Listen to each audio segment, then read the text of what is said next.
Hello friends, ఎలా ఉన్నారు? మేమైతే చాలా సూపర్గా ఉన్నాము. వేడి వేడి అన్నంలో వెల్లుల్లిపాయ కారంతోనైతే తింటున్నాము ఈరోజు డిన్నర్లో.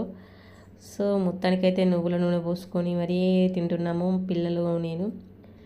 సో పిల్లలకి కూడా అప్పుడప్పుడు ఇలాంటి అలవాటు చేయించాలండి. వీళ్ళకి కారం అని చూడగనమ్మో మమ్మీ నాకు వద్దు ఇలాంటి కారమా అని అనేసారు.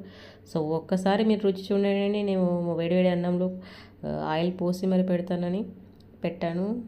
వాళ్ళు తినేసి మమ్మీ చాలా సూపర్గా ఉంది అన్నారు. వాళ్ళకి యాక్చువల్ అయితే కారము అంటేనే పడదు, బట్ ఈ టేస్ట్ చూసాక ఇంకా కావాలి మమ్మీ, ఇంకా కావాలి మమ్మీ అన్నారు.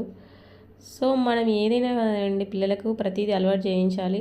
ప్రజెంట్ ఉన్న సిచ్యువేషన్లో మామూలుగా పిల్లలకి టైం ఇవ్వడం తగ్గిపోతుంది, ఇద్దరు జాబ్ హోల్డర్స్ అవ్వడం వలన.